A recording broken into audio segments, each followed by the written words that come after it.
Y esa apertura y esa digamos, política está dirigida y todos tenemos que ser conscientes de que eso es pensado y que pues eso viene de tiempo atrás y que el Banco Mundial como tal es una entidad que se hizo para financiar la reconstrucción europea, pero que ahora tiene el principio de que los países subdesarrollados tienen que desarrollarse, hay que financiarles su desarrollo para que entren en la globalización. Y eso es un consenso, eso es una manera como de llegar a que eso se logre y por lo tanto pues se pretende estabilizar la balanza de pagos. Son medidas de tipo, de todas formas, de flujo de capital, donde haya circulación libre, donde el tipo de cambio realmente esté también liberado, que de todas formas haya el ingrediente de la privatización, de que el Estado, dentro de ese Estado neoliberal, de querer deshacerse de los servicios, de tener que deshacerse de eso porque el Estado va a jugar un papel simplemente intermediario internacional en donde va a garantizar de que la gente que invierte pues va a hacer negocio, y de eso se trata. El Estado no se trata de mantener aquellos digamos ideales de Estado en donde se supone que las personas tienen derechos y por lo tanto el Estado va a velar por ellos, y los derechos es que pues haya los servicios básicos sociales, dentro de los cuales está la salud, que ya vemos que se soltó, el Estado se lo dio a entidades totalmente privadas y estamos viendo el resultado. Y a su vez, pues lo que estamos viendo es la implementación ya de la parte educativa, en donde se viene todo el interés de invertir y privatizar, porque es que la privatización viene. Y claro, y de todas formas el país está sometido a esa idea de que aquí tiene que haber mano de obra barata para poder producir aquí, y por lo tanto inclusive la relación laboral tiene que ser desformalizada totalmente, realmente desregulada. Y lo único que se trata es de tener dinero para poder de todas formas incentivar, por un lado, a quienes pues están en la tarea de querer explotar la exportación, y en este país nosotros más o menos conocemos de qué se trata, pero el país como tal lo que quiere es exportar minería, ¿cierto? Toda la minería, nosotros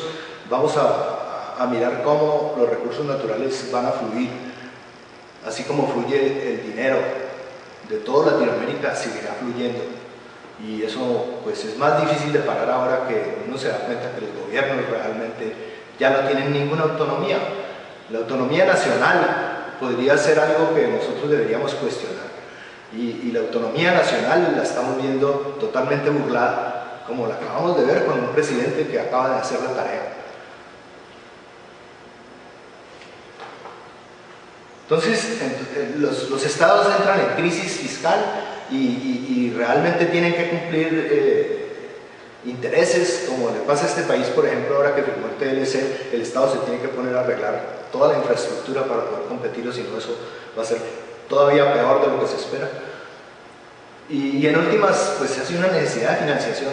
clara, y los países tienen que endeudarse, seguirse endeudando para eso. Y eso simplemente es mantener la dependencia, ya no es una dependencia clara hacia imperios capitalistas que estaban reflejados en países, sino que ahora son simplemente imperios económicos que no tienen nacionalidad y que inclusive son supranacionales y son independientes de los países, y nadie los elige y tienen mucho más poder que los países,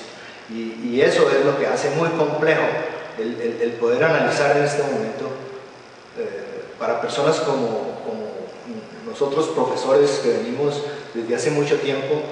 dándonos cuenta de que lo que nosotros entendíamos políticamente se transformó totalmente, y que esa globalización es difícil de ubicar y de decir cómo es que se podría hacer para modificar las cosas, porque no es tan clara la ubicación de por dónde atacar, porque obviamente no es el gobierno directamente, ya lo vemos lo títere que es. Entonces, pues de todas formas, por la crisis, los bancos, las corporaciones financieras, organismos internacionales entonces van a meter mucho más su política en el país, van a tener posibilidades de ejercer todo ese dominio que se tiene sobre las políticas internas de un país.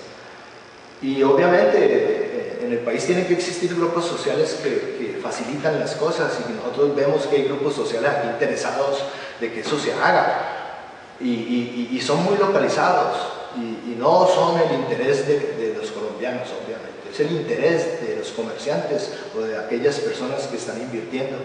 para meterse en la globalización en términos económicos, dejando inclusive de lado todos los principios que son claramente sociales e importantes para lo que somos los colombianos.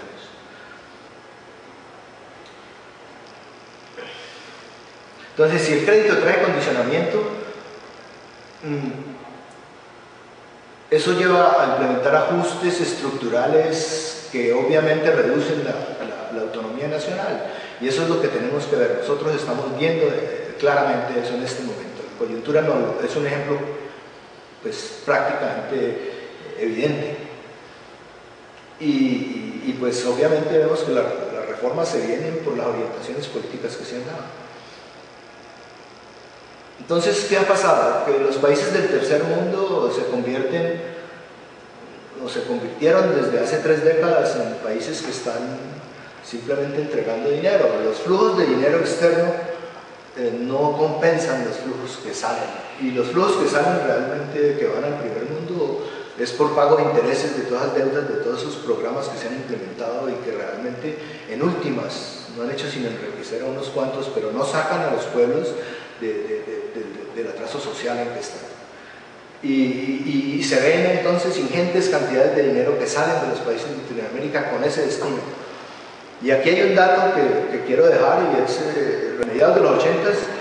la transferencia del tercer mundo al primer mundo fueron 250 billones de dólares. Ese es el tamaño de la deuda que hace fluir dinero de estos países tercermundistas a los países primermundistas. Entonces, en última, los programas de ajuste estructural pues tienen un efecto perverso, es decir, en principio son para desarrollar los pueblos y acabar con la pobreza y lograr que haya riqueza pues para todo el mundo, pero eso es una falacia realmente. Si así se diseñan teóricamente, en últimas los países de pronto sí se insertan en la economía, pero